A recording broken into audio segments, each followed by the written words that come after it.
Hello, my friends. So today I just want to raise a question or consider the possibility that socialism, international socialism as developed by Marx, has as its roots a Judeo-Mystic tradition. And that really international socialism is the exoteric, secular expression of Jewish mystic thought.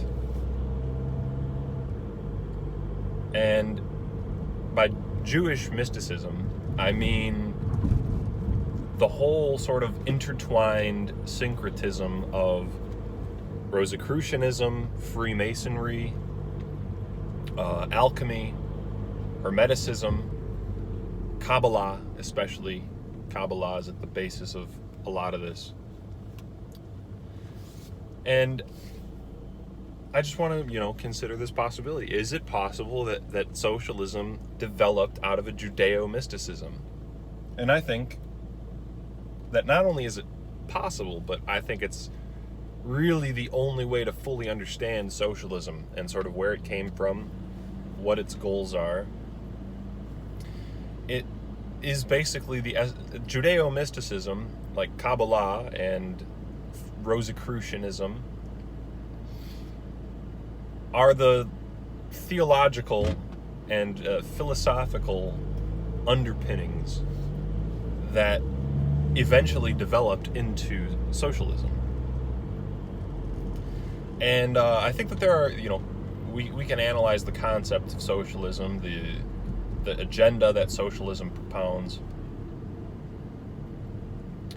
and see how that corresponds with the Hermetic, Kabbalistic worldview as well. For instance, just to bring up one,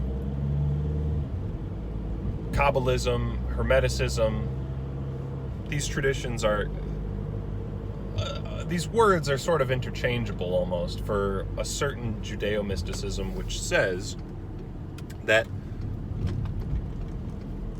through knowledge, through gnosis, and science, our scientific understanding, the wisdom that we can acquire of the world, we can transcend and overcome nature and create some kind of heavenly world or heavenly existence where we bring God's plan into effect in the world through this kind of knowledge.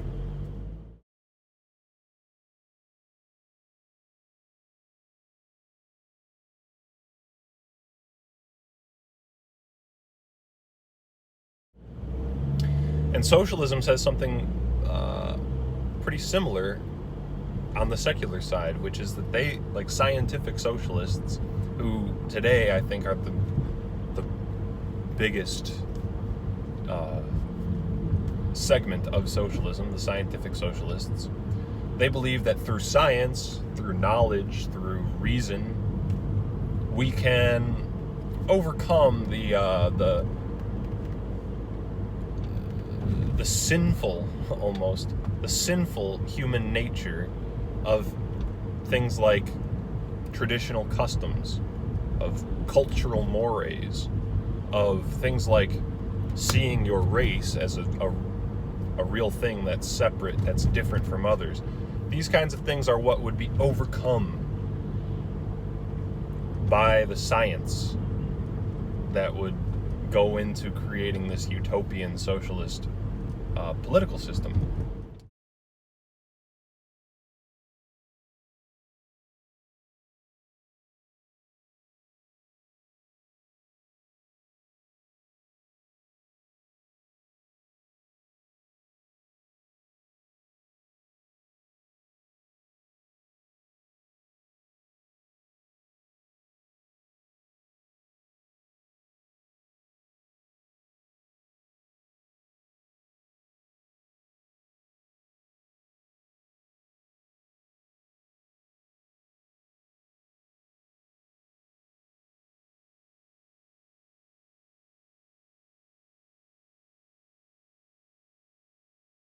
So they both involve, socialism involves overcoming these social mores, overcoming the cultural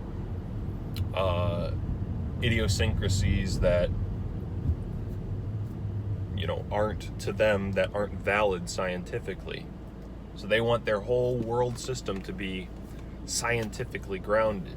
And then, through this knowledge, we will create perfect happiness for everyone, perfect equality, perfect freedom.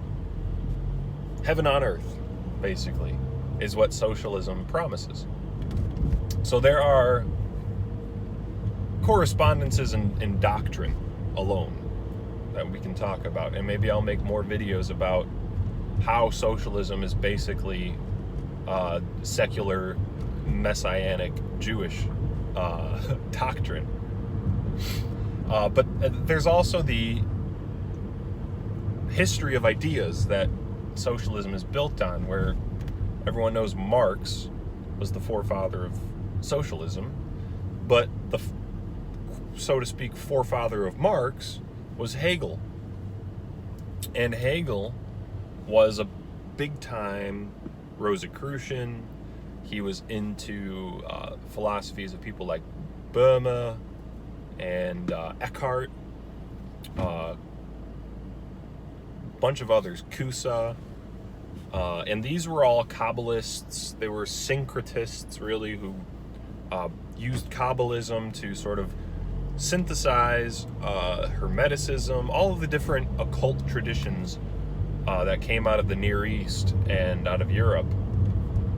These occult traditions were synthesized by these thinkers, and it turned into things like Rosicrucianism and Freemasonry, were really the heirs of this theological, philosophical tradition. Theosophy, too, is part of this. And so we can look into the history of these ideas and see how socialism developed from Marx, Marx developed from Hegel, Hegel developed from these occultists, essentially. He was extremely embedded in the Hermetic, Kabbalistic, occult traditions. This book, Hegel and the Hermetic Tradition, which is a must-read as far as I'm concerned if you want to understand current politics, and to understand how much Judeo-Mysticism has influenced our current politics, and how basically a messianic worldview is taken for granted by a lot of people when it comes to politics. People have a very messianic worldview. And so that's another part of the equation of linking socialism with Jewish mysticism. But the third part, which I've titled this video Socialism Sub Rosa, is just a sort of an interesting aside, I guess, or just an interesting little detail that I think is worth picking at, trying to get as much out of it as you can, which is that socialist parties, almost universally, since their beginning, have used a red rose as their logo.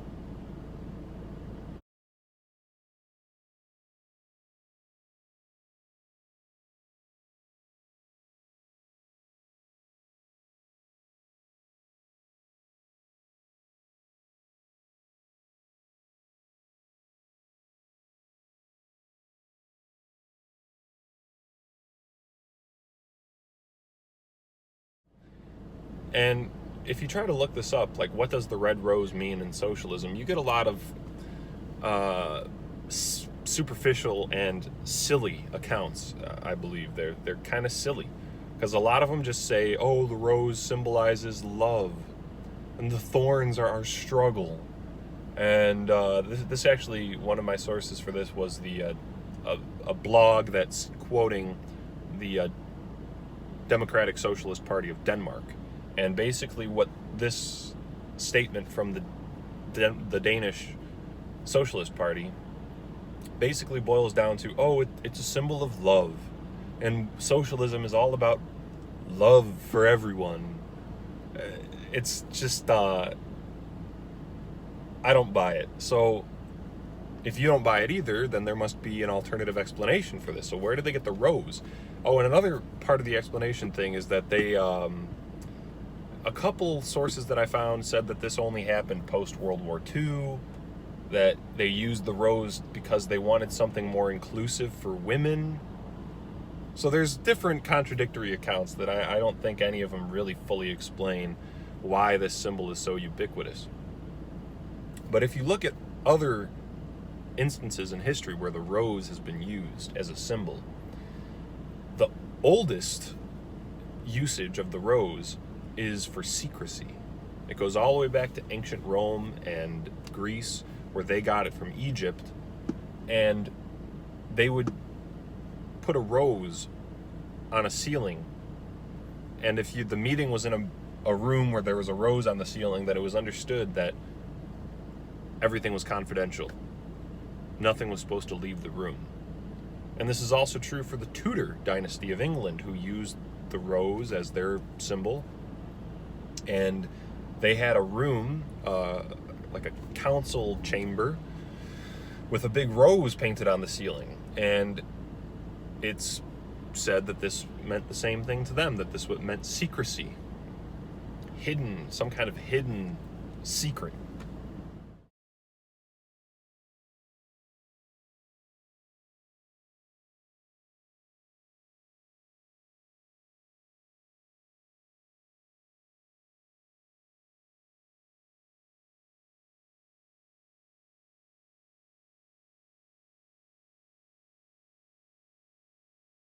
And so there's that connotation for the rose. But it also ties in with the group that I was just talking about, in particular the Rosicrucians, the occult traditions. And the Rosicrucians used the red rose explicitly as their symbol. And earlier in this video, I just established that we can connect socialism to Rosicrucianism pretty quickly through Hegel. Hegel was essentially a big-time Rosicrucian. And if socialism developed from Hegel's ideas, then you see what I'm doing here. I don't think that was accidental. I think that the sorts of people who were responsible for organizing, funding, and initializing the socialist movements of Europe, which was not done accidentally. This was done very much willfully. It didn't just randomly happen. Very wealthy people were behind this. If you look at my video on Marx himself was very closely connected with wealthy industrialists and oligarchs. His buddy Engels was an industrialist. His uncle Phillips of Phillips Electronics was a major industrialist, and he was supported by very wealthy people. And so Rosicrucianism itself has been supported by very wealthy people. Queen Elizabeth had Rosicrucian advisors, like John Dee was a major occultist, alchemist, involved with Kabbalists, involved with the Rosicrucians. So was a lot of the advisors for Rudolph II, the Holy Roman Emperor. The Medici family of Italy was extremely interested in Rosicrucianism. So this kind of utopian thinking, where through science and knowledge they're going to create a perfect universal system that will make everybody content, that will bring about some kind of heaven on earth, that will bring God into existence. This kind of mysticism is really what's behind socialism. And it has a very long history to it, and you can see it just in the rose that they use. So that's all I have for today. Thank you for watching.